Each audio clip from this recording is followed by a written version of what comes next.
My next guest is a comedian and an actor. Her new comedy album, Ladybug, is available on Apple Music and Spotify. Please welcome Erica Rhodes. Wow,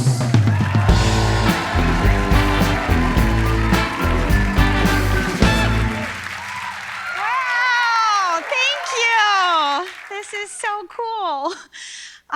Man, I'm in a sort of awkward age right now. I'm in my late 30s, early 40s, mid-20s. And so I'm doing a lot of self-help, mostly working on my confidence, because that's very in right now, right? Everybody's very pro ourselves, self-love, it's all the rage, which is great. But I remember when self-deprecation was in. Remember those days when you could call up a friend and be like, I'm a loser. And then your friend would be like, no, I'm a loser. And you both laugh like, ha. And then you'll feel better. Like the other day, I couldn't find my sunglasses, and they were on my head, of course, right? So I said, oh, I'm such an idiot. And my friend said, we don't talk about ourselves that way. We don't talk about ourselves that way. I was like, speak for yourself, you idiot. But I think it's Gen Z, they're a very confident generation. I'm a millennial. Who's millennial? You guys millennial? Yeah. And we were taught confidence too, right? It's just we were taught it in a slightly different way than Gen Z, because we were taught you had to do something.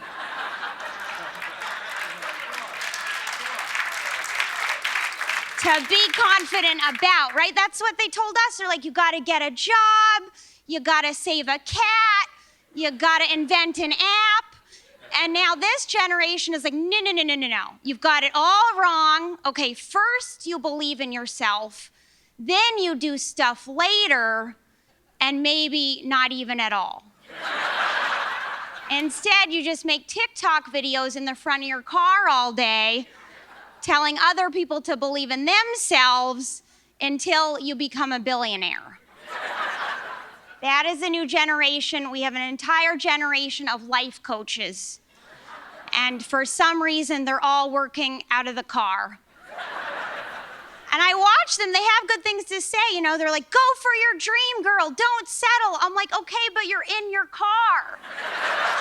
Like, maybe if you're in a hot tub, I'd take you seriously, but they're all life coaching and driving at the same time. I'm like, I'm worried about you guys.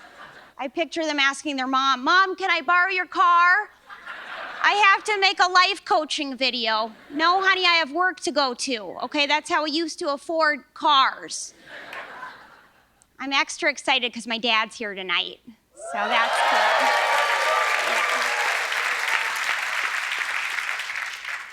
Because he died.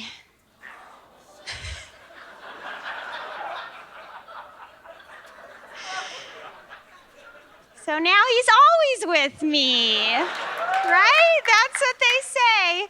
He is always with you now.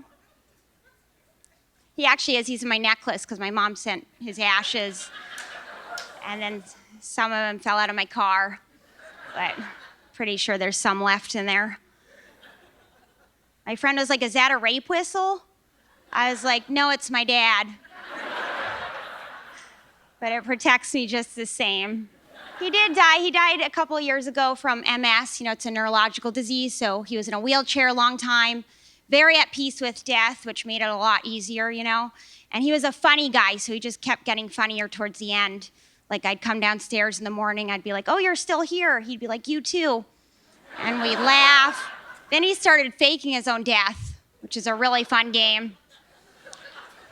I'd come down, he'd be like, I'd be like, you guys come quick, he's going. He'd be like, got you again, sucker. And then he did a really interesting thing, which is he actually became very religious one day before he died, which I thought was a real baller move, Because he was on his deathbed. He was sort of coming in and out because the only time he wanted morphine was if my mom was ever reading him poetry. So he was kind of out of it. He just goes, where am I? I said, you're home, Dad. Where do you think you should be? And he goes, heaven? I was like, heaven? Since when? I was like, you've been an agnostic Jew my whole life? And now suddenly, a day before, you're like, I swear I believed this whole time. Let me in. I was like, way to cram for the final, Dad. I actually do have a theory about religion. I do think religious people might live longer, but they spend way more time being religious. So it just evens out in the end. Thanks so much. That's it for me. You can see Erica live on tour now. For tickets, go to ericarhodescomedy.com. We'll be right back.